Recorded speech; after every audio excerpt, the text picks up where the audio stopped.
Okay, let's continue with our presentation. Humans, Hidden Potentials in a New World. This is part 2.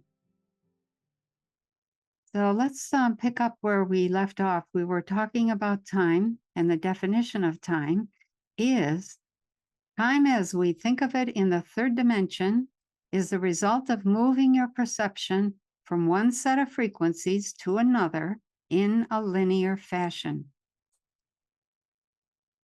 If time is the result of moving your perception from one set of frequencies to another in a linear fashion, then what is a timeline?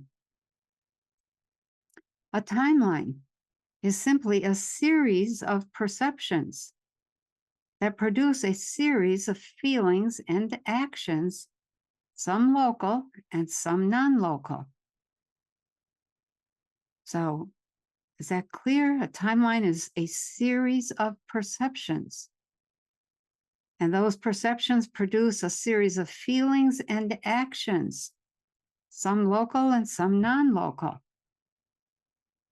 When it comes to timelines, there's no such thing as a straight timeline or a for sure future. All of reality is dynamic and continuously changing. And that means that we can change things at any moment. Nothing is fated for sure. Every choice moves you in a new direction with new possibilities. Something that looked inevitable can change at the last minute. It can change at the last second, even. That's why I tell people, don't ever give up. Take a stand, hold it. So now let's talk about the end of time. We generally think of the end of time as the end of the world. You hear a lot of people talk about the end of time as if, oh, it's over, we're all done. It is the end of a world. Time is the end of a world, or the end of time. And that world is the third dimensional world and the limits that we are all familiar with. So I hope that's sinking in. It's the end of a world. Okay. The end of time is the end of linear perception, linear thinking, and other directed causality.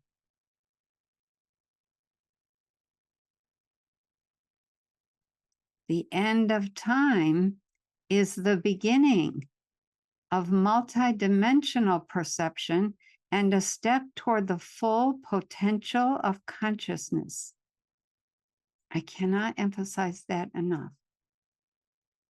Okay, so the end of time is just the end of the way of a world, and it's the beginning of another world. The end of time means moving to the fourth or fifth dimension, where perception is timeless and more fluid. It means learning to put your consciousness anywhere you need it to be. And I'm reminded a little story here of when I had peritonitis for the umpteenth time. And I thought I caught it in time. I thought I started taking action to fix the problem, to get, to end the peritonitis without going to the hospital for surgery. And so I'm working and I'm asking myself, did I catch it in time? Did I catch it in time? Did I catch it soon enough? No answer. Intuition, totally silent, completely leaving me dangling. So finally, I called the doctor made the appointment, the arrangements to go have a surgery. And I thought, okay, I might as well get ready. I packed my bags, take a shower, get cleaned up. I sit down to read while I'm waiting for my husband and my daughter to come home and take me to the hospital. And while I'm reading, in between the lines of the book, I hear this little voice say, yes, you caught it soon enough. Keep doing what you're doing. You will be okay. And so half an hour later, there's my husband and my daughter, and I say, "Oh, I'm not going." They about had a conniption. "Yes, you're going, blah, blah, blah." Nope, I got a message. So that's putting your consciousness where you need it to be, sort of. Okay? Going to see what is the outcome of not going to the hospital. What is the outcome of not going to the hospital while continuing to fast, complete water fast for 10 days, doing the purge, which is a procedure that kills infection. So that's was one of my first steps into multidimensional consciousness, and realizing that I could put my consciousness anywhere I wanted it to be, get information and act on that here and now, and change the course of where my life was going. So learning to put your consciousness anywhere you need it to be. Once you become multidimensional, time, linear thinking, and other directed causality become secondary to deliberate use of your own consciousness. Now, you might be a little shaky at first, but the more you practice directing your own consciousness, the more you discover how to use that consciousness effectively. Your path, which is your timeline, is determined by the way you use your perception and the choices and decisions you make. And that those choices and decisions are known as alignments. For those of us who deal with consciousness in other places, those are alignments. What did he align with? What did she align with? What do you think she'll align with? Etc. Our timeline of humans as humans of Earth is determined by the way we use perception and the choices and decisions we make collectively. That's a very important point. There are personal, family, village, national, and planetary timelines. Remember, you're not the only one making choices and creating. You're not the only one pulling the timeline in a particular direction. The more people who go in one direction, the more others follow in the timeline for a nation or a region will shift. When it comes to alignment, both personal and planetary, there are only two choices: death or life. That's it. You have to align with death or life, something that the little men in brown robes emphasized a number of times. Are you going to choose an alignment? You move toward becoming an eternal being when you choose to align with life. That's very, very important. You will have to choose it. It doesn't just happen to you. It's not this mystical, magical thing that takes over. So here's something I said earlier, bears repeating. When everything you do nurtures life, you will have eternal life. Matter lasts for a little while, but the pressures of constantly shifting and dynamically interacting frequencies will break them down.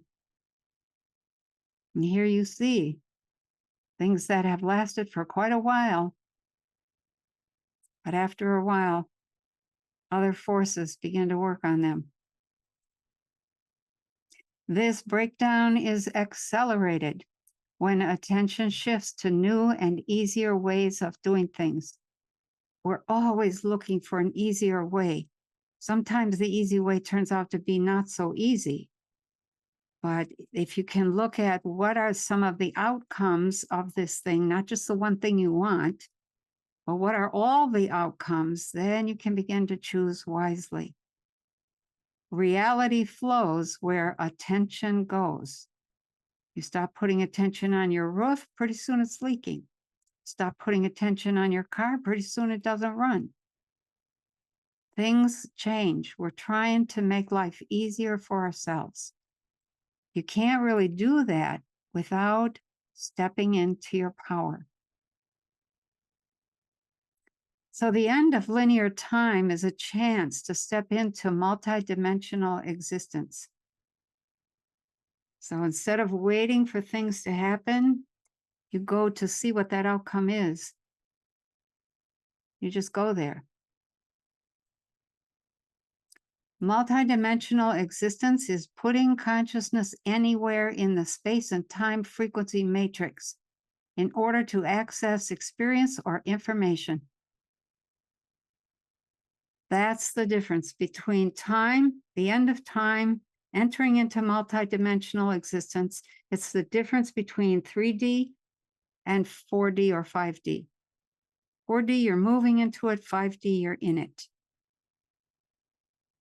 There's no such thing as waiting to see outcomes. You make outcomes. Stepping into multidimensional existence often brings you into contact with people from other planets, other dimensions, and other places in the cosmos. It's kind of fun.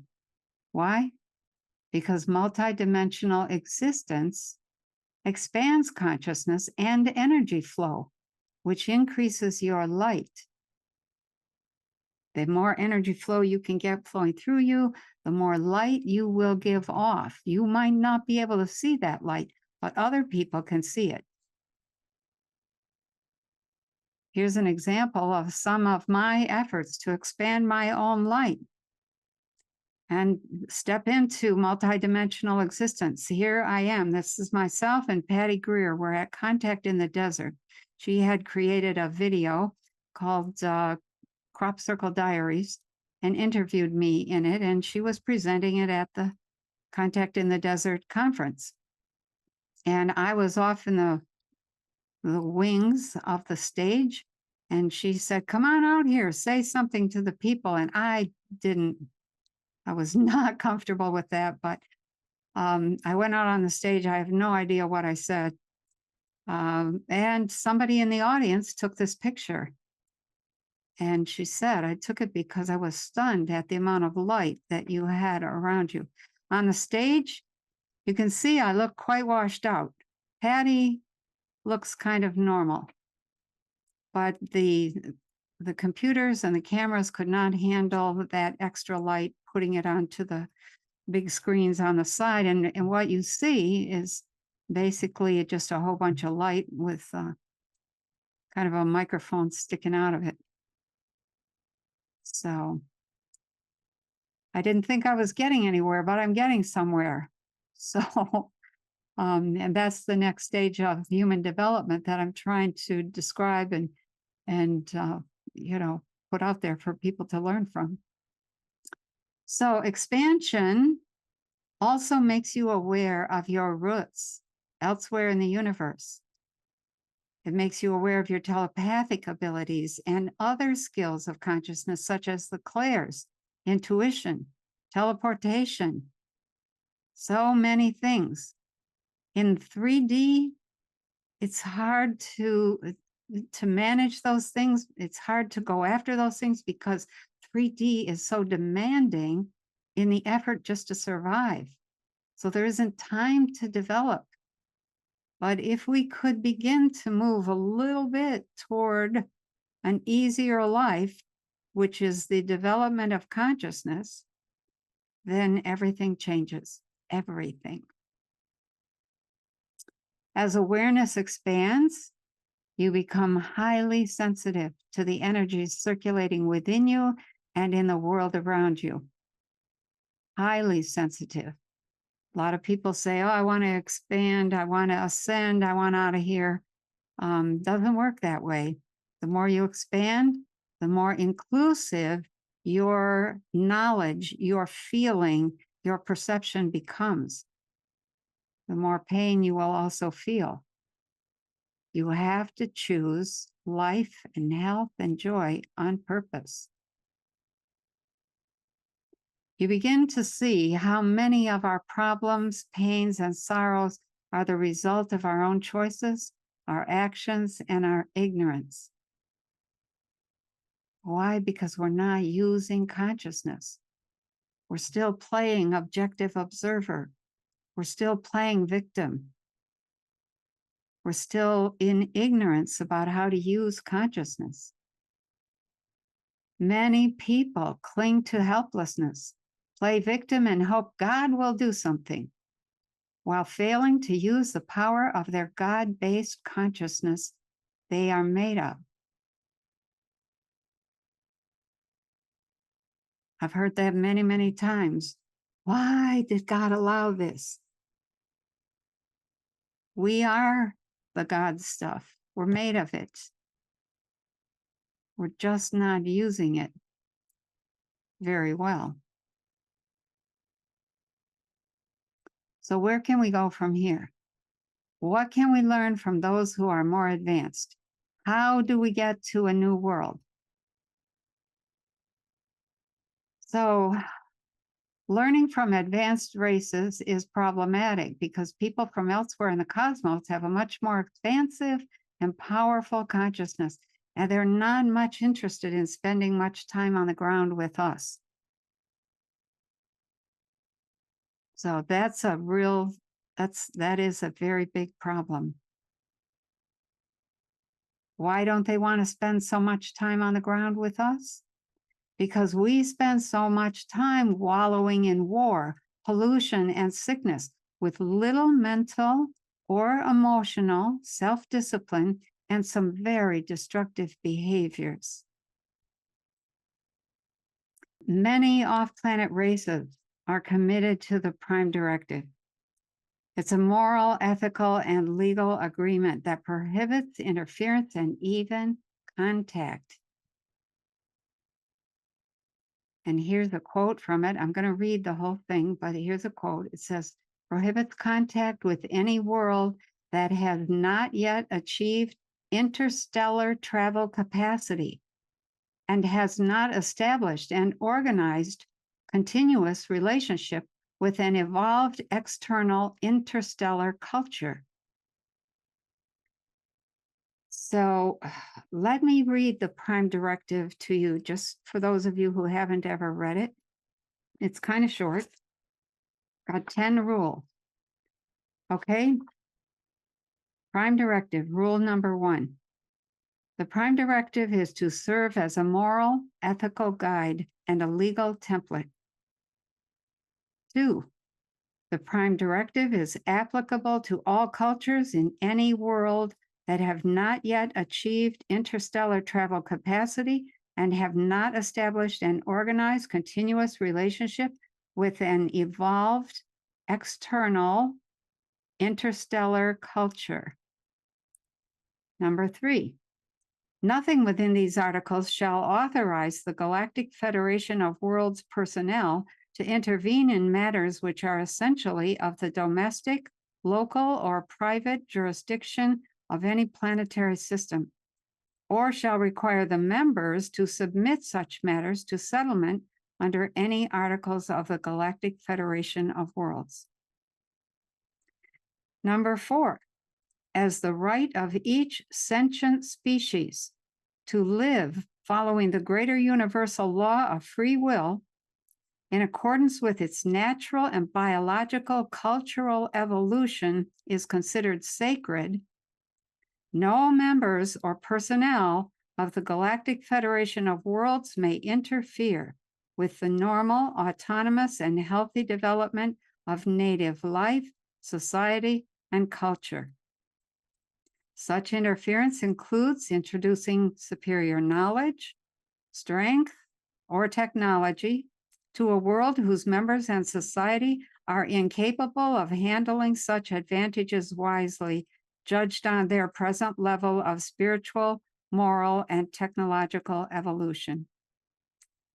Number 5, the Galactic Federation of Worlds cannot expose an evolving species to technology that the species has not yet discovered or is currently capable of developing and using. Number 6, sharing and seeding of technology above the lesser evolved race evolutionary capability of understanding is prohibited or taken to the necessary minimum. Number 7, it is forbidden to interact or communicate with any native resident of a lesser evolved planet or culture using any device, appliance, machine, tool, weapon, or invention representing an improvement upon the science and technology already in existence upon said planet. Number 8, spiritual and moral knowledge should also be restricted to a bare and necessary minimum, only using communication methods and devices at the current level of understanding of the lesser evolved race. Number 9, it is not permitted to make contact with or interfere with lesser evolved races unless they are threatened by an outside source. In that case, it is the moral obligation of the personnel of the Galactic Federation of Worlds to evaluate the situation to determine a suitable course of action. The free will of a stage 1 or stage 2 planetary culture works in accordance with the greater universal law of evolution. When not coerced or influenced by an outside source working for their own benefit to the detriment of the said lesser evolved culture. Manipulation of free will upon a lesser evolved culture is nullified regarding the greater universal law of evolution. It is in this case considered by the Prime Directive as interference, and the Galactic Federation of Worlds reserves the right to intervene. Okay. And the last one, number 10, Federation personnel may not violate this Prime Directive unless they are acting to right an earlier violation or an accidental contamination of said culture. This directive takes precedence over any and all other considerations and carries with it the highest moral obligation. Let me repeat, contact is forbidden with any world that has not yet achieved interstellar travel capacity and has not established an organized continuous relationship with an evolved external interstellar culture. And I'll just say that the bad ETs do not follow the Prime Directive. And I think we have now developed interstellar capacity. So we are free to have some contact. So the goal for any world, any group of humanoids is free will, self-directed evolution, healthy development of life and society, and a culture that is unique to that world. This is what seeding life around the cosmos is about. Waiting to be contacted by ETs that you know nothing about, or to be picked up and brought on board ship when you have not made an effort to develop your consciousness and reach out to them, is not likely. So they are waiting for individuals to reach out. The bottom line when it comes to ETs and UFOs is that disclosure is personal. Let me repeat that. Disclosure is personal. Everybody's waiting for the government to say, oh yeah, they're here. That's not what the ETs are waiting for.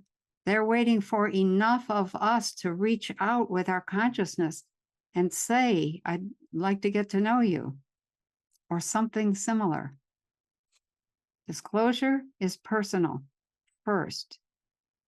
Then it can become group. The tasks set before us by ETs are pretty daunting. So here's what they say we need to be doing if we want to have contact with them. First, we have to select leaders who are committed to peace and the evolution of the human race. We also have to put aside weapons of evil. And I'll just mention that I know of some weapons that would just blow your mind. Weapons of evil are weapons that are made specifically to take away other people's property, their resources, their rights, and to enslave them in any form or fashion. Those are weapons of evil, and that's mostly what we have here on the planet Earth. And we also have the bad attitude that says, yeah, that's okay. What about cooperation? What about working together? There's enough for everyone. They say that we also need to begin resolving conflicts at all levels within the self and between and among others. Here's the task list continued. They want us or suggest that we adopt an attitude of do no harm. Do no harm. How easy that is. We ought to think about learning to live together peacefully, to listen to the voice within, to learn to recognize truth. When truth is spoken, your whole self responds. You turn into a big goosebump. That's how you know you're hearing a truth or something that is true for you, something that you need to pay attention to. The truth is not the same for everyone. And we are to live in harmony with the ways of our planet. That's a big one. Live in harmony with the ways of our planet. We are being pushed toward transformation and reorganization. And most people think or hope it will be a magical, effortless transformation. Moments of transformation, however, often occur when your guard is down, you're distracted from chronic perceptual habits, your worries, your hurries, your gotta do's or gotta avoids, etc. Transformation in a 3D realm is neither magical nor effortless. It's the result of intent, effort, and action. And as you can see from these wonderful photos in the picture, everyone and everything takes a hand in shaping the world they want.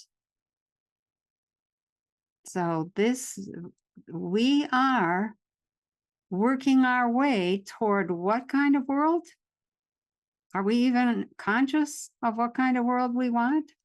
Are we allowing ourselves to move toward that kind of world?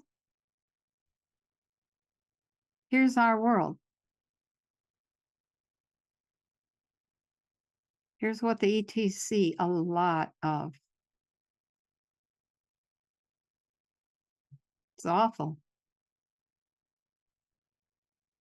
The very first thing to understand about multidimensional existence and the pristine beings who occupy space and travel through time is that this way of life is unacceptable.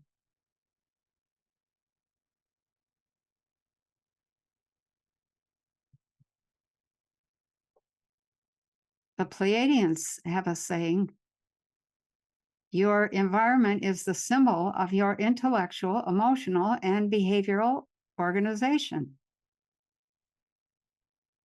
And this is just an astounding picture. Anyone else think that now might be a good time for a community-driven solution for our paper waste problem?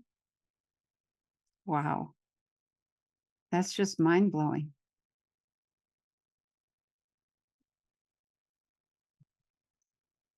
So here's some beginning steps toward fourth and fifth dimensional consciousness. And those beginner steps are the same as the steps to becoming self-sufficient. Why? Because you are expected to be aware, prepared, confident, and capable in all situations and under all conditions in all environments. If you can't do that here, you're not going to be able to do it anywhere else. ETs want people who have poise, intention, and presence. And those are the keys to the door of higher dimensions. Why do you have to be aware, prepared, confident, self-sufficient? Because out in space, you never know what you're going to run into. You can't get all flapped up and cry for help. You have to be ready for everything. So we're going to start with the know thyself. This is their biggest rule, know thyself. So I'm just going to read these. Who are you? What do you want? What is missing from your life? What is enough? That's a big one. What is enough? What is excess? What do you love to do? That's part of uncovering your passion, opening your heart. What do you love to do? What do you dislike doing? Where is the bulk of your knowledge? Each of us will have collected a huge amount of knowledge over the course of our lives. Where's the bulk of that? That's part of your set of gifts. Where's the bulk of your experience? That's different from your knowledge. And do you trust yourself to know and to love? If you trust yourself to know, then you're going to trust that little, still, small voice within when it says, don't do that. Or when it says, do that. Do you trust yourself to know and to love? So that has to do with you and your own development of yourself. Then they ask us to know our environment. So the suggestion that they have made is make lists of what you have on hand: food, water, clothing, tools, medicine, money, technology, vehicles, equipment, etc. Make lists of what you have on hand. Number 2, are you in the right location for yourself and your family? If you built a home on the side of a volcano, we're headed into a pretty rough period. Might want to consider, are you in the right location? Number 3, what do you have for backup energy? Backup energy, multiple backup systems, is a standard for interstellar, even interplanetary travel. What do you have for backup communication? We have not developed our telepathic capacities. We need backup communication. What do you have for transportation? Who has skills that might be needed? Number 6, who has skills that might be needed? Who do you work well with? And number 8, who can you trust? So here's some advanced steps toward 4th and 5th dimensional consciousness. Number 1, have you dealt with your angers and your biases? You cannot work in the future if you're loaded with angers and biases, because it eventually comes out and screws things up. Number 2, can you maintain poise and presence in all situations? Under attack, in a moment of absolute utter joy, can you maintain poise and presence? Number 3, have you deeply understood organized religion, government, and their fears? Organized religion is one of the first institutions that gets introduced onto a planet in order to facilitate the takeover. It moves God outside the self. And then they go on from there, both government and religions, and they just create fears left and right. Do you understand how they do that? Number 4, have you discovered humility? Humility is one of the most freeing things that you can imagine. You don't have to be anybody or do anything special. You just have to be yourself. No apologies, no explanations needed. Just be who you are. Number 5, have you explored your own gifts of consciousness?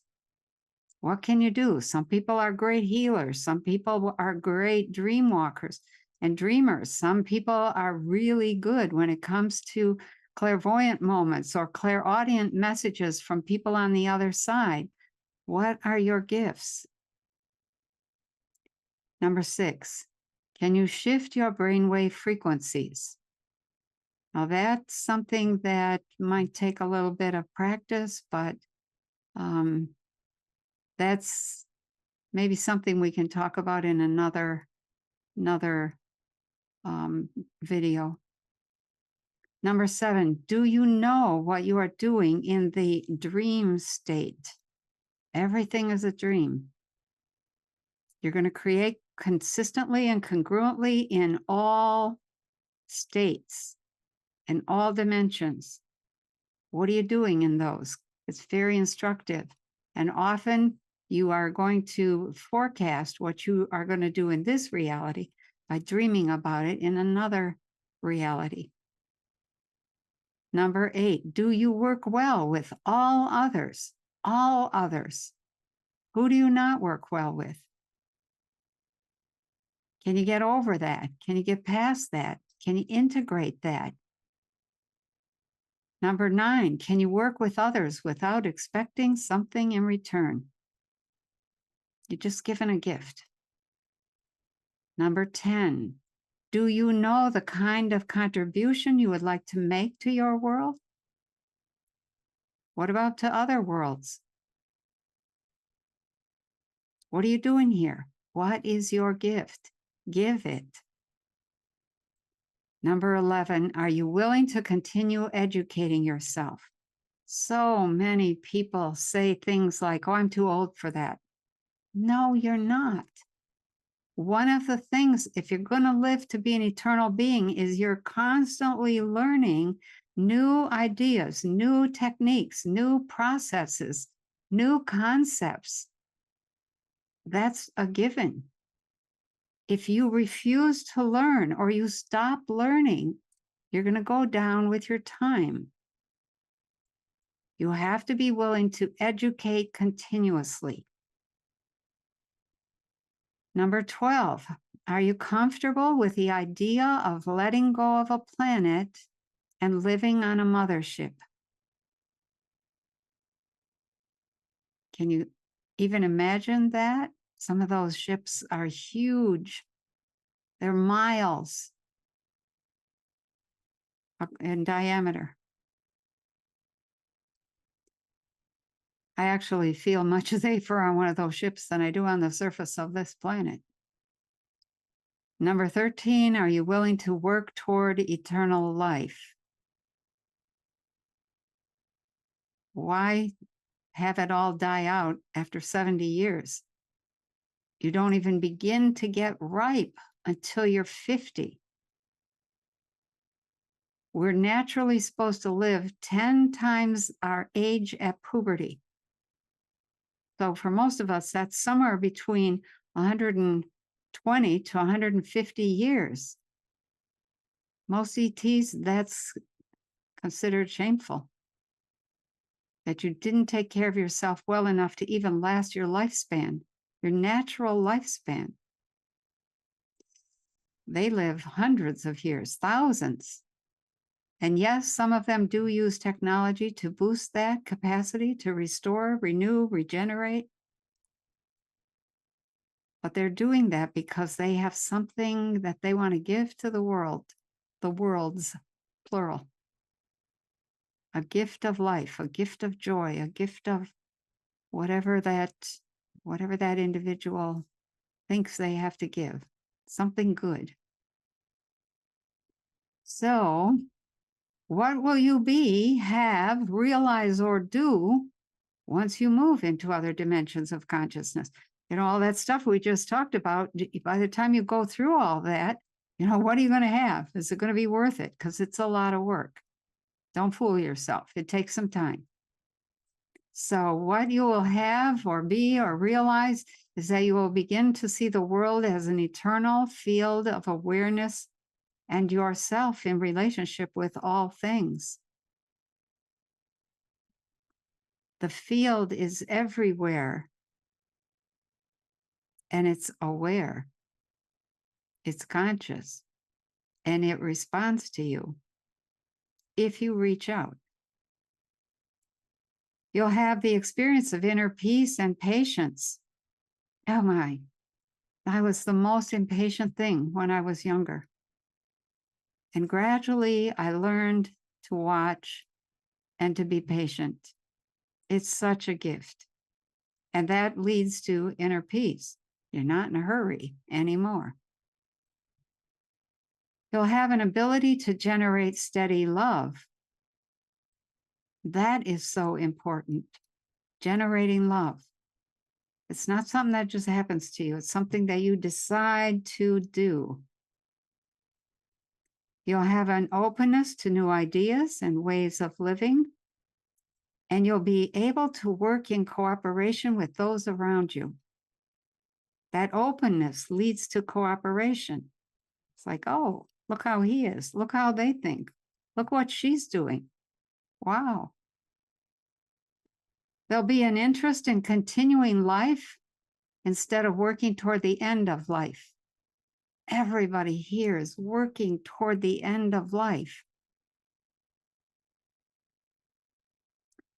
There'll be an understanding of how to begin reprogramming yourself to develop the advanced skills of consciousness. How do you do that? You start, you practice, and then you'd be shocked at what you can do. There'll be an ability to move around in time and to be comfortable in multiple dimensions. Most beings are very comfortable working third, fourth, fifth, and even sixth dimensions, or fourth, fifth, sixth, and seventh dimensions, or six, 5, 6, 7, and eighth dimensions. Being stuck in one dimension, well, I just say that's not the way to grow up. Okay. Next, you have the willingness to learn quickly and deeply in order to become something or someone new. There's no more kicking and squealing. There's no more fighting. You're fighting yourself. You'll have mental and emotional self-discipline. We need that. Oh my. There'll be an ability to conduct oneself in a win-win manner. When you evolve into higher states of consciousness, it's always win-win. There's no need, no patience, no time, no space for vengeance or getting even or getting an advantage. There'll be an extraordinary insight and inventiveness in you that just comes to the surface. You'll see things, you'll know things, you'll understand things. There'll be an ability to use intuition, telepathy, and other skills of consciousness, clairaudience, OBE, dream walking, all kinds of things. There'll be a commitment to leaving no waste and no hurt. We have a long way to go on that one. There'll be an understanding of prime directive and natural law. We have all kinds of laws that have been enacted that are designed to take us down. What are we going to do about that? There'll be an ability to generate light and to project that light. You will be comfortable in your relationships with other dimensional beings. It sounds kind of fantastical when you start, but after you meet a few and deal with them, it's wonderful. You begin to see the sacrifice that they make to come here and try to help us. There'll be also a membership in the interplanetary and interstellar community, and that's where we're headed. That's where we're headed.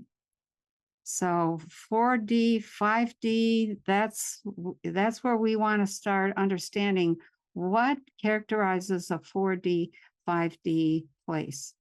So all of the above add up to becoming an entirely new human living in a new era, in a newly rebuilt world on planet Earth. And a world is bound by or bordered, or how do I say that? A world has frequency edges to it. And it sort of blends into some of the other worlds around it. But when you redo your world and you move up the frequency a little bit, some of the worst stuff at the low end of things can disappear.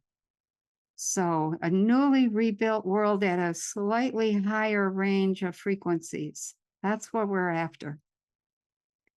In rebuilding our world, we will have an opportunity to sign on to the Prime Directive, to join the galactic community, to evolve humanity to new heights of wisdom, grace, and power, and to step into fourth, fifth, and higher dimensions.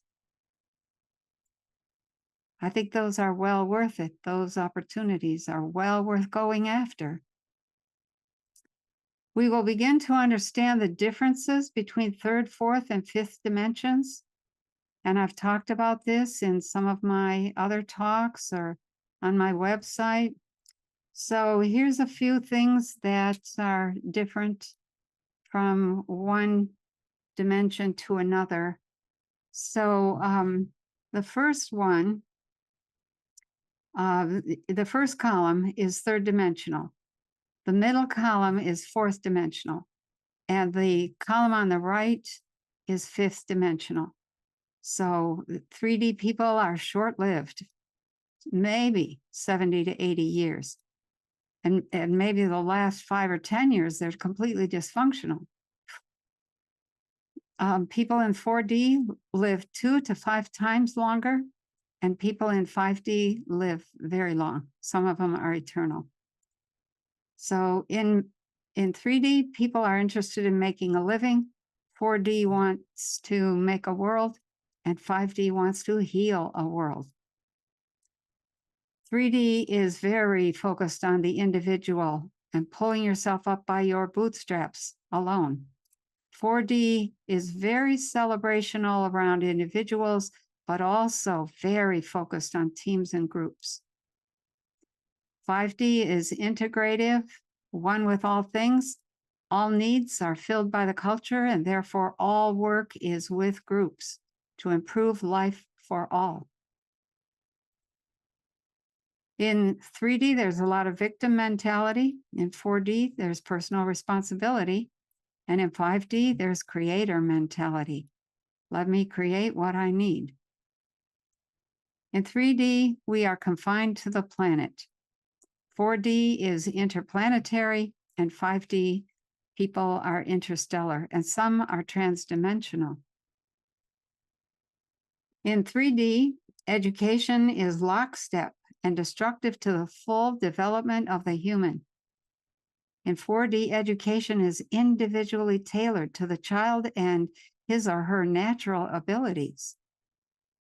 And in 5D, accelerated brain-compatible education is individually tailored to each child. Telepathy, the clairs, and the skills of consciousness are emphasized. In 3D, it's dark. There's no way to explain how dark it is here until you've been in some of the realms where you generate light and everything is light all the time. There is no dark. There is no night and day. So 3D is dark. It depends on outside electrical energy or batteries for any form of light other than the sun. In 4D, people generate partial light. A lot of them generate light. And it uses both outside electrical energy as well as some other form that I could not identify, but it's always on.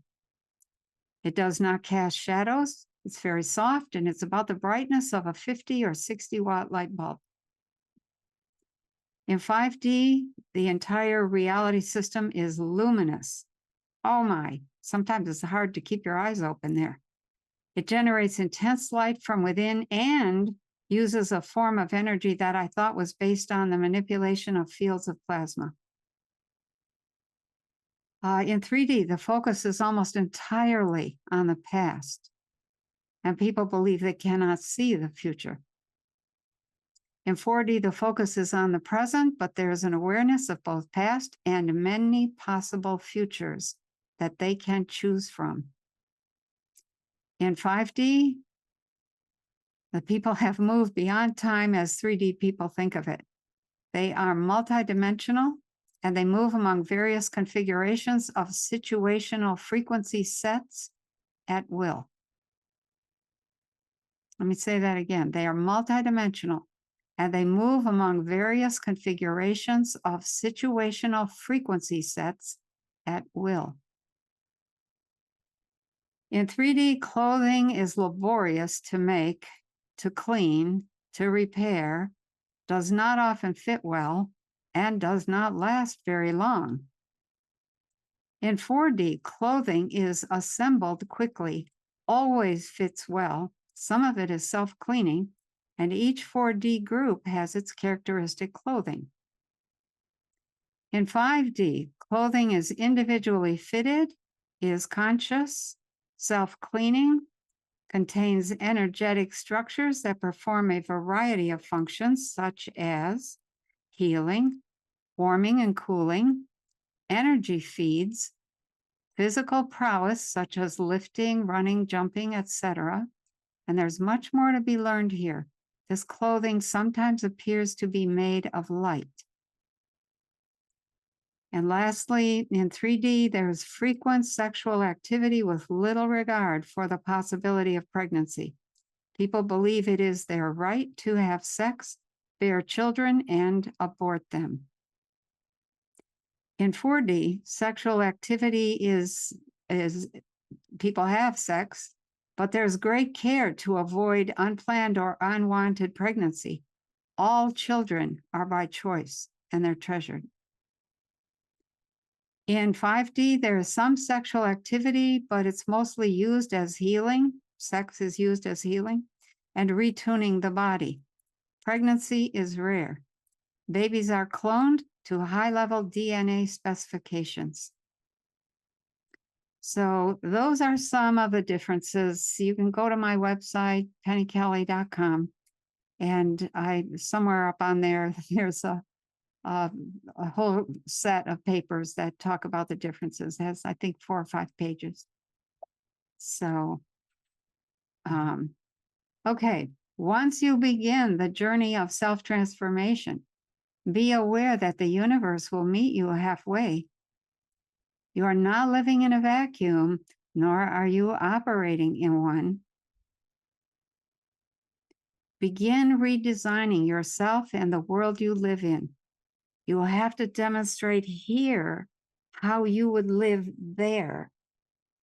I can't emphasize that enough. You'll have to demonstrate here how you would live there. There's a lot to do. So let's begin.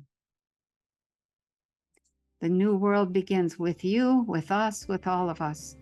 Thank you so much for being here and for listening.